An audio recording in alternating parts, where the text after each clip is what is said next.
to explore, learn, and improve. On today's episode, come with us as we feature a diligent staff of Jesuit Communications, one of the original hosts of JMM Radio, and the station manager of Radyo Katipunan on 87.9 FM in Ateneo de Manila University. Join us to explore and learn about the work, journey, and mission of Mr. Justin Pontino.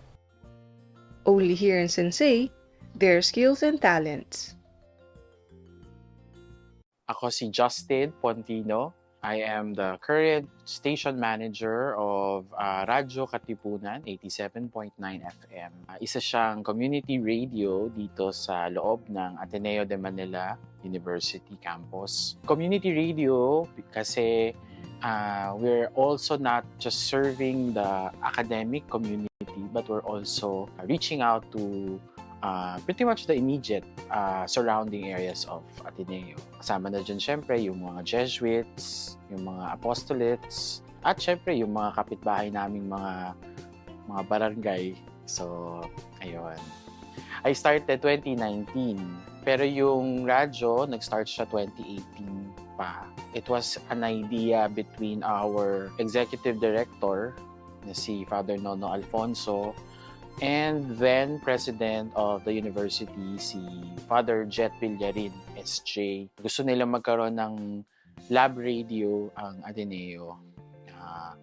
Na as if talagang it's a running commercial station.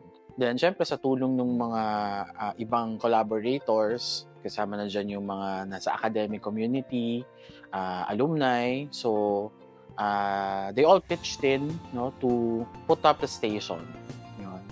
But I only got in 2019 to 2018, something like that, as the radio coordinator. Okay na kasi na maging part ko ng radyo. Nag-start ako dito, host na ako ng isa sa programs nila. I was helping out the Jesuit Music Ministry. There was a time kasi na yung director nila needed an assistant. So back then, I was free to help out. Nung time na yon, nagsisimula na rin ng radyo. So it was also one of the pioneering programs, isang programa ng Jesuit Music Ministry, yung JMM Radio. So I was one of the first hosts actually. Doon ako nag-start, yung stint ko noon. And then after my short stay with JMM, I went on a break. And then I was recruited to manage the station. Kasi yun nga, nangangailangan sila ng back then, they were needing a radio coordinator. So, doon ako basically nagsimula. Ano nagtulak sa akin? More or less, yung affinity ko siguro sa JESCOM. I'm also a fan of Jesuit music. Dahil ako'y taong simbahan din, kumakanta. Siguro yun din yung isang driving factor kung ba't ako naging interesado. But at the same time, I also had background in media kasi dahil yung sa mga side works ko. Pero originally, I really wanted to be in the field of broadcasting. Nga lang, hindi ako pinalad kasi hindi ako graduate ng communication arts or anything na related na course doon. In fact, ang layo-layo ng course ko sa reality ng trabaho ko. But it went on a full circle kasi nga, if hindi man ako nakapag-aral or hindi ako talaga formally nakakuha ng education sa media, but my experience in the field sa work, mga previous work experiences ko helped me a lot with the job that I am right now. Ito po ba talaga yung sarili niyo po na ginagawa niyo itong mission or service po? Yun nga para siyang providential for me, it came to a full circle. Kasi talagang gusto ko siya noong bata pa ako. Gusto kong maging broadcaster, yon. Pero yun nga, hindi talaga doon pumunta yung education ko. Even though that's the case, parang naging, pa rin ako, exposed pa rin ako sa industry through my side jobs. Sa events, I also do advertising gigs. Also, I am into graphic design and multimedia. Kahit na hindi talaga ako kahit hindi yung educational background ko ganun ka solid, but at least the experience gave me that opportunity. Kaya parang nakita ko rin na eventually doon na rin ako babagsak, and that's why here I am. I think God was really leading me to this. Parang ito talaga yung gusto ko eh. So parang binigay din ng Diyos sa akin. Although I wasn't praying for it, but I think it's God's plan pretty much. So Sasabi po ba natin na you also gained the Ignatian spirituality po through this kind of work o sa Despo and sa Radyo Katipunan? Yung background ko naman sa Ignatian spirituality, o yung idea ko of Ignatian spirituality comes a long way. When I was attending yung mga retreats given by itong mga formators who are also educated, no, in the Ignatian spirituality. So hindi na siya iba sa akin. But of course, mas lalong lumalim nung naging parte talaga ako ng isang Jesuit apostolate, which is ito nga yung sa media, through JESCOM. Since sasabi niyo pa through JESCOM, ano pa po ba yung mga ginagawa niyo? Like, paano po ba naging related po yung JESCOM tsaka po yung Radyo Katipunan? So, dahil nga ang JESCOM ang nagmamanage sa Radyo Katipunan, given though it's treated as a commercial, or it's more of a mainstream, secular, in nature na radio station, we still imbibe the Ignatian spirituality, the Ignatian virtues in the things that we do, and even also the way, for example, our hosts, our programs are actually being formatted. Nakakabit lagi, no, yung mga turo ni San Ignacio, doing more, for yung tinatawag na magis, di ba? And also, of course, doing good for the common good. And I think bilang nandito rin naman ako sa isang Jesuit institution, so mahalaga yung papel namin to really promote, no, yung spirituality na yon sa labas. And I think that's the reason why JESCOM took this route, no, na gamitin yung mainstream media as an avenue to really promote, no, yung Ignatian virtues that they are of course espousing. So yeah. Para sa marami pang Sensei at Limang Siglo na videos, bisitahin ang aming mga social media accounts. At huwag kalimutang mag-follow, mag-like at mag-share.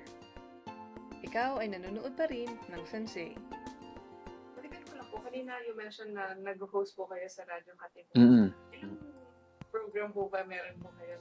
Sa ngayon, if I'm not mistaken, mga around 10 yung programs namin ngayon. Varies in genre and in format. Most of them are talk. So, nandyan syempre yung mga spirituality programs, mga inspirational, no? But at the same time, we also cater to other forms, no? For example, nandyan yung entertainment, no? Imagine, no, entertainment at Ignatian spirituality, paano magkano yun, no?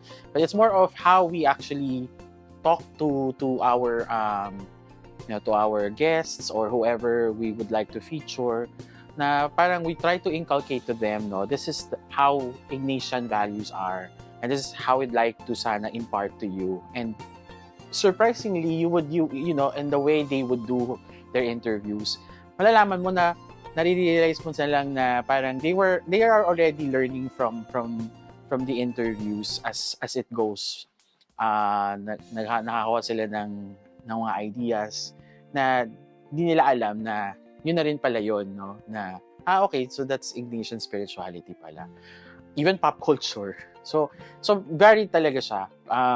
So, as much as we can, we try to reach out to the greater audience. Primarily with that purpose of spreading, yung turo, no, ng Panginoon. Of course, through the example of our patron.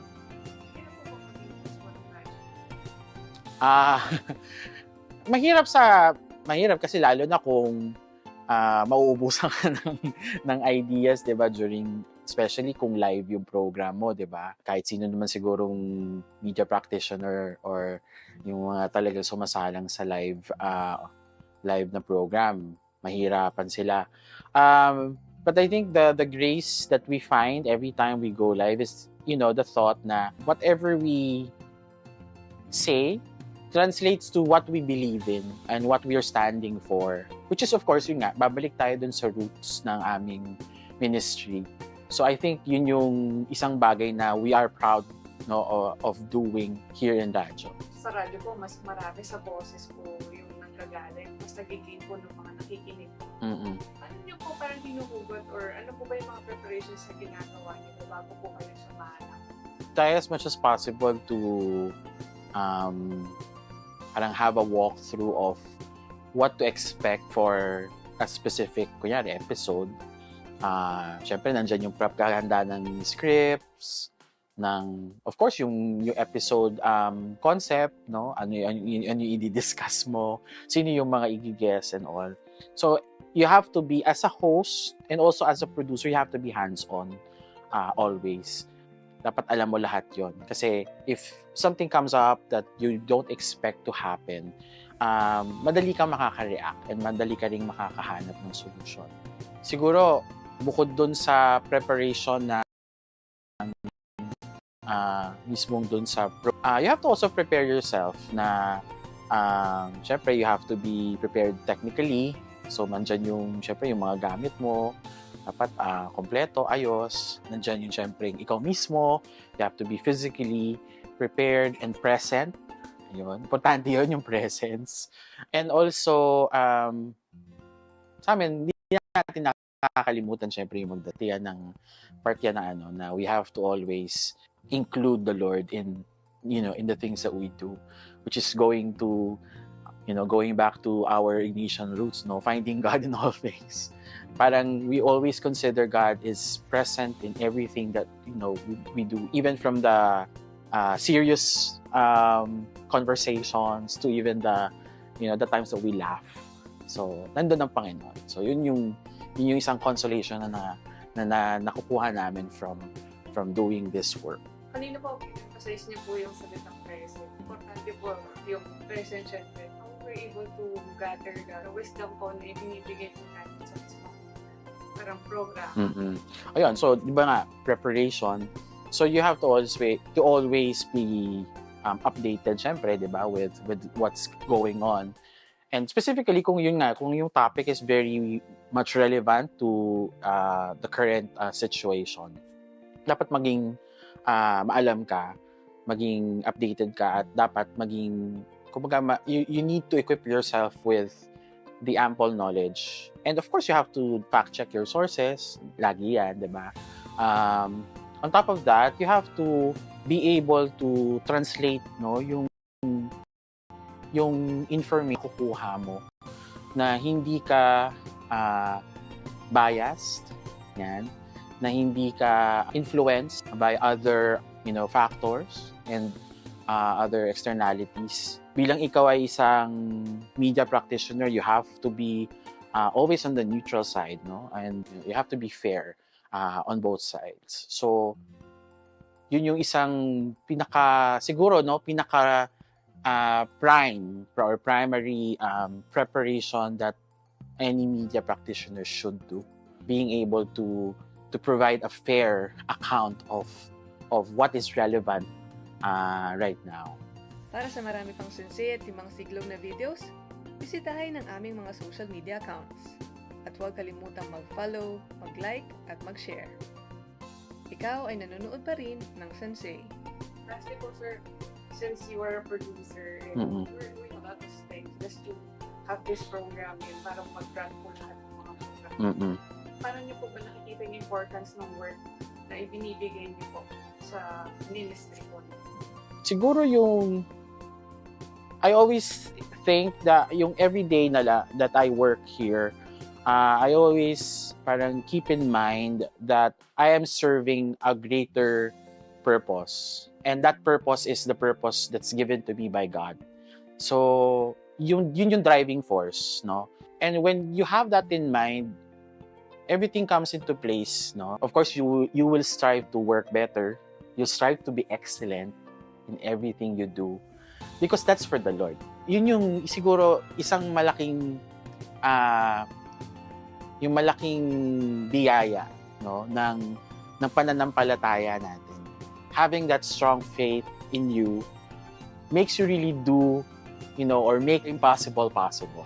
Yun lang yung kinakapitan nating lahat siguro. So, and I hope na ganun din, no, siguro yung ibang mga katulad ko rin, no, na who's also into this ministry. I think that's the only message I can impart to them, no, yung having that strong faith.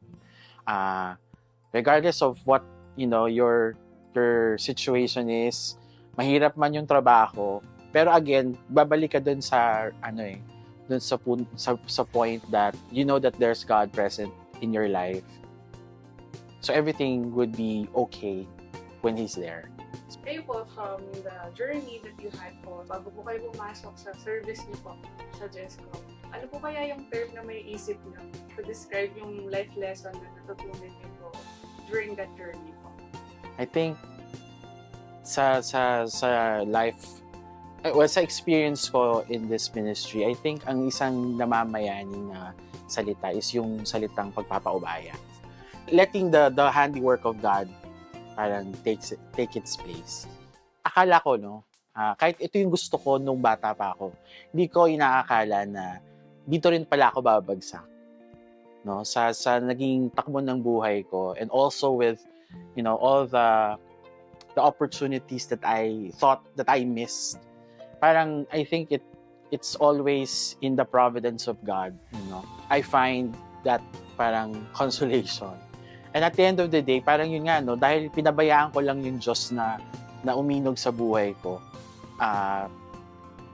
pinabayaan ko rin siya dun sa gusto niya talagang plano. And I think yun nga, eventually yun pala yung talagang plan niya for me. Kahit na initially I was also disappointed, in my journey. But at the end of it, I found the happiness at the end. So, ayun, pagpapaubaya siguro yung life lesson. Thank you for joining us in this Sensei episode featuring Mr. Justin Pontino, the station manager of Radyo Katipunan. In this episode, we did not just learn about the journey of Mr. Justin, but also the Jesuit Communications and Radyo Katipunan. He is not just working, but on a mission with the Ignatian spirituality, Jesuit teachings, and a practicing humble servant of the Lord. He has called for a mission as a station manager. He followed where the Lord was leading him, and he was now giving his best shots. See you again, and we will continue to explore, learn, and improve, because life is a continuous learning process. This is Sensei, their skills and talents.